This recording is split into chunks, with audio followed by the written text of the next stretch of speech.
Welcome to the Anchor Your Retirement podcast. I'm your host, Barbara Gullen.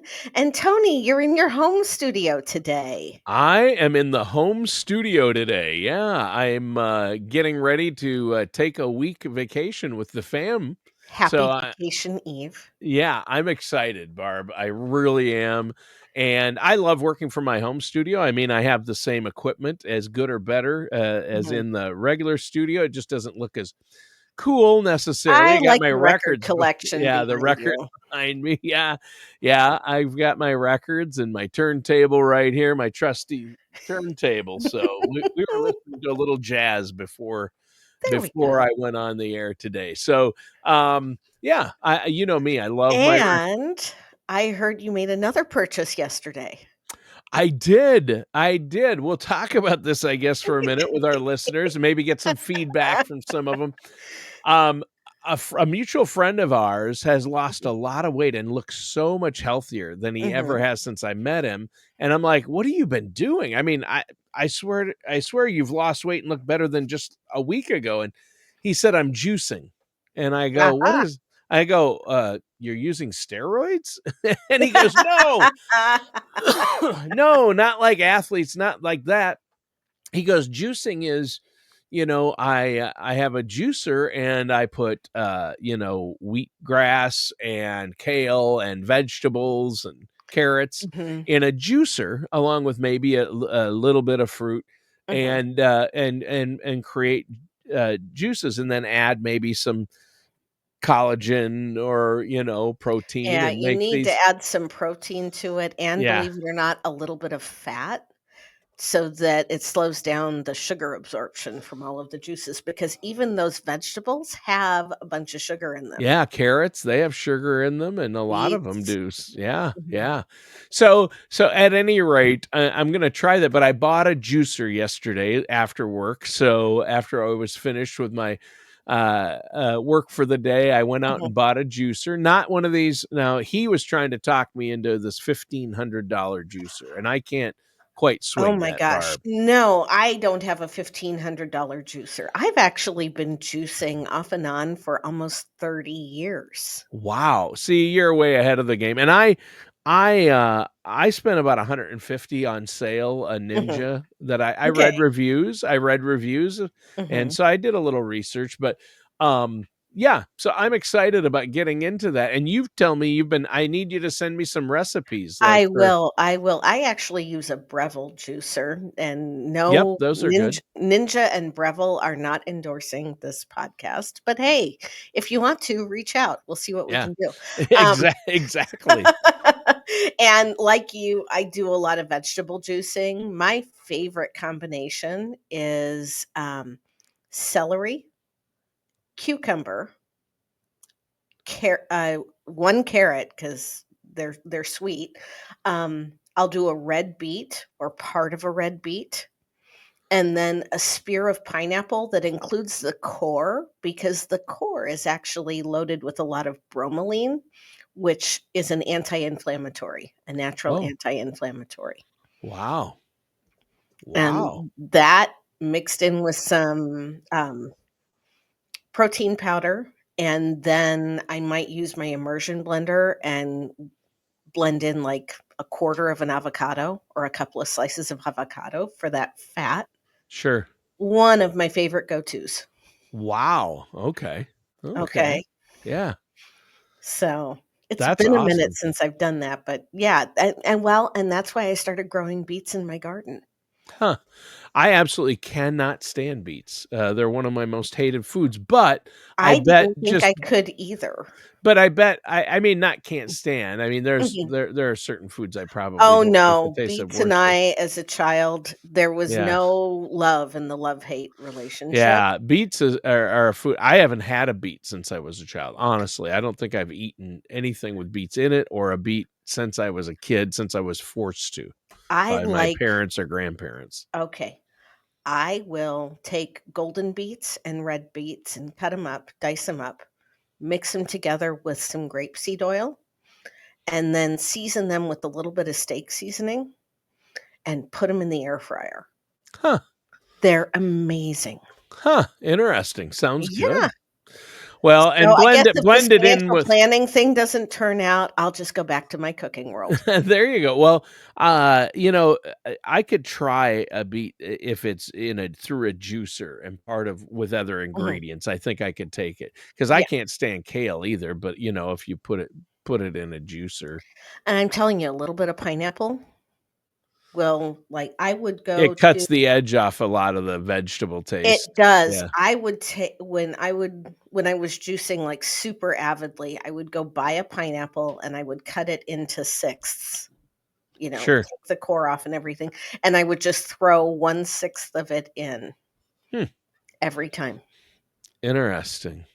That's So really cool. That's a great idea. Thanks for that.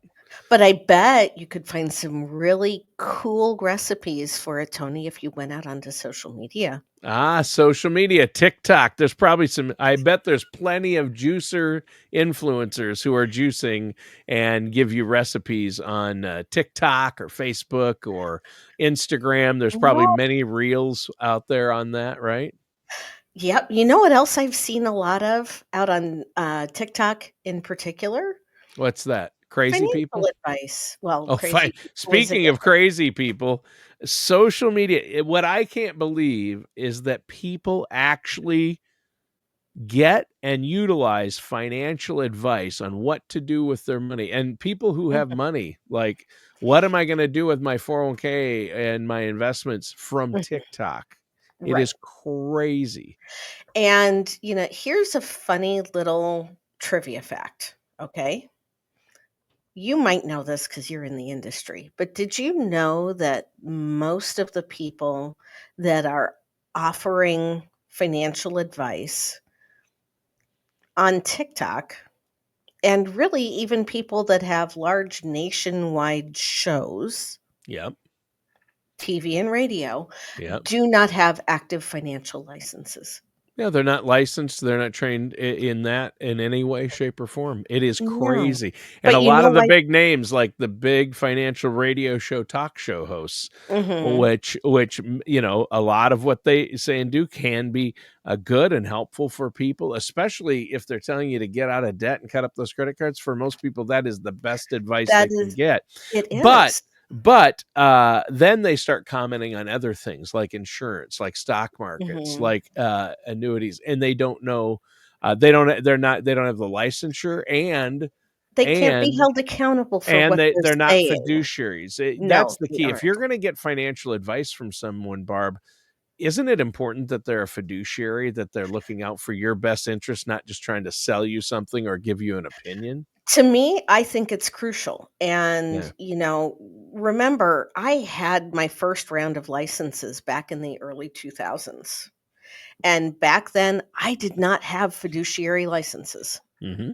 because nobody taught me at that point the importance of being a fiduciary or what the difference was. Back then, I worked for a brokerage Right. company, and they told me what to sell, and they wanted me to sell mutual funds and variable annuities, and I was new to the industry. So guess what, Tony? I sold mutual funds and variable annuities. Right. Right. But You I can realize, hey, honestly say that I no longer sell mutual funds or variable annuities. yeah, because, you learn that, "Hey, I wanna do what's in my client's best interest, I wanna help Right. people," and if all you have is a hammer, everything looks like a nail. So if all you're doing is Precisely. selling insurance products, you're gonna try to shoehorn everybody in so they use these products, and that's how you make your living, so you're gonna try to sell them, the product that probably, makes the most commission for you. You're not looking out for your client's best interest. You're not looking at all the possibilities, No. of where their money can go and how it can work. You are, but a Well, person who isn't a fiduciary is not because they're not held to that standard they and have any ethical obligation to do so. right, right. And, I mean, I scroll TikTok while I'm putting on my makeup in the morning, okay? It's a little background noise. My favorites are like the animals, okay?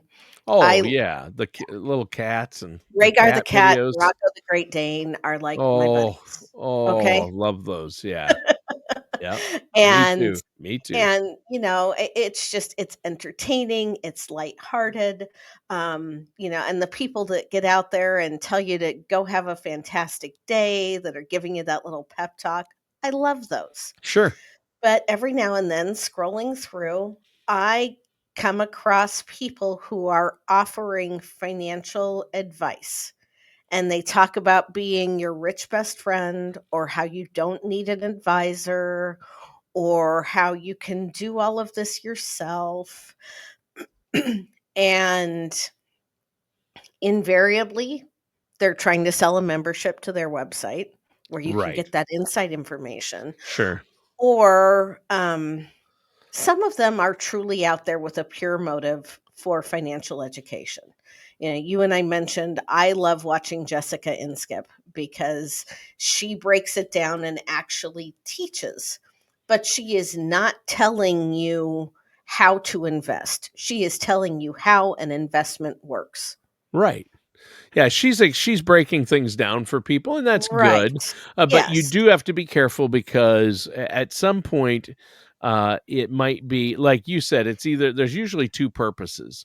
Either it's an opinion, it's an Mhm. opinion, and they're giving hot takes to get viewers, or they're very opinionated on the subject and wanna espouse their opinions, or, they're trying to sell you a subscription, to Because something. they have an investment philosophy Right. that they claim doesn't need an advisor. Right, yeah, And yet, by putting this philosophy out there, they are offering financial advice. they are, and are they looking at the big picture? Are they looking at everything? Taxes, Mhm, Social Security, Medicare? Are mhm. they looking at your personal situation? No, Right. that's why you need an advisor because everybody's situation is different, right? And, I was visiting with a client last week, and they are planning a vacation, and they were trying to figure out whether they take money out of their qualified accounts or whether they liquidate some non-qualified assets.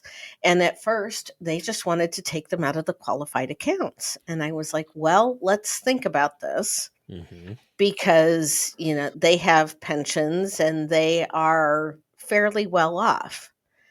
I'm like, "We are starting to butt up on IRMA limits here, and I don't wanna see you guys have to pay more for your Medicare Part B next year for both of you Yeah, because we pulled the money out of one and not the other." So if I were you, I would pay capital gains tax, which is gonna be lower than your income tax rate, and liquidate some of those non-qualified assets to pay for that amazing trip.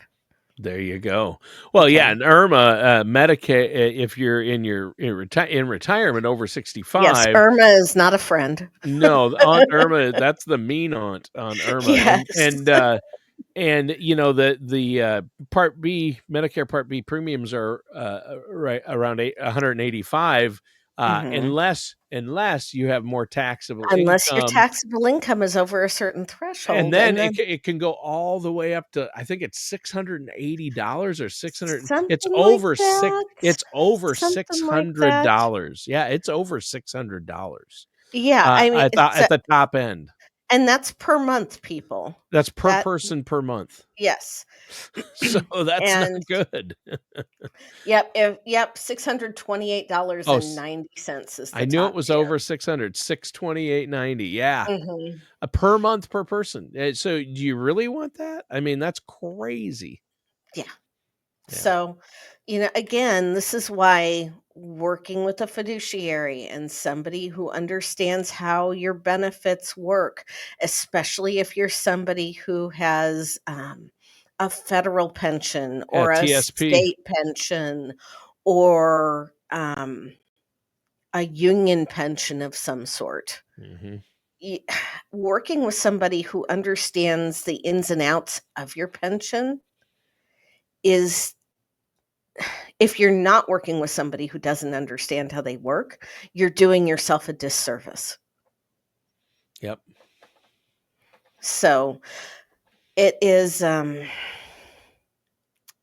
I think it's great on the positive side that social media people are using this platform to talk about money because like I've said, money is a very taboo subject even in our open culture that we have. So I think it's fantastic that somebody is talking about it. I don't know Yeah, that they're talking about it the right way. probably not. Yeah. And I don't it would break my heart to hear somebody say, well, so and so on the internet said to do this, and then they end up causing themselves either costing themselves a lot of money or getting into an investment that's not suitable. Um, Especially, if we're talking about crypto or something that isn't a regulated or a very heavily regulated area of finances yet. Um, Buyer beware. Yeah. If it sounds too good to be true, it is. A year and a half ago, all the women were talking about this amazing lip stain that you could put on once and it stayed for 48 hours. Newsflash, that was a lie. Yeah. Surprise, surprise. Yeah. Okay. So your lip stain wears off Mhm. before. It sucks, but it's not going to affect whether or not you can retire. Yeah. And when Yeah, you're this is a talking about little your more financial critical. future, you Yeah. need to talk to somebody who's qualified. Yeah. Just Yeah. like you wouldn't take medical advice from social media. From me. That would be like me giving, surgical advice or Mm, medical advice. Not a good idea. no, Don't listen to me no. when it comes to your health. Don't listen to me. I Yeah. mean, it not when it comes to medical stuff. Now, No. juicing, I can come up with some great recipes, but I'm not gonna Sure. make you any health guarantees from it. Right. And when we're talking about money and finances, it's the same thing. How many times have I said on this podcast, I am an advisor, but I am not your advisor. Don't take this advice until you've talked to a qualified fiduciary. Yeah. Yep, there you go. That is the bottom line. Well, Barb, let's let our listeners know how they Sure. can get a hold of you because you do need to be working with a financial professional, especially when it comes to your investments, your savings. And then as you get closer to retirement, once you hit maybe 45, 50, you've got to have a solid retirement plan in Right. place. Or if you're changing jobs, what do you do with your Yes. old retirement plan? And if there's a pension attached to it, do you take your pension deposits? Do you wait to take a pension? There's a lot of moving parts for a lot of people. As always, you can go to our website, which is bgwealthmanagement.com, or call us at area code 913-553-6222, right in the heart of America in the Kansas City metro area. Select option 4. One of our team members, if they don't answer the phone right then and there, will call you back and get you on the calendar to meet with either me or another one of our qualified fiduciaries. All right. Barb, awesome, awesome show. Thanks for the juicing ideas You're and welcome. It was a little thanks. off the beaten path today, but something that needed to be said. I thought that was fun. And then, because I just bought that juicer, and then social media. Don't get serious financial advice from social media. If you hear an idea on social media that sounds intriguing, Ask. call a fiduciary, a trusted Yes. financial services professional. And I'm not going to name names, Barb Gullen, but I know someone that you can call, right, Barb? That's what we're here for, and Yeah, that's what our passion is to help you make the right decisions with your money. You've yeah. worked hard for it, and your money should work harder than you do. Yes, it should. Well, Barb, great show today. Oh, And listeners and viewers, thanks for tuning in. That does it for today's episode of Anchor Your Retirement with our host, Barb Gullen. we'll see you soon.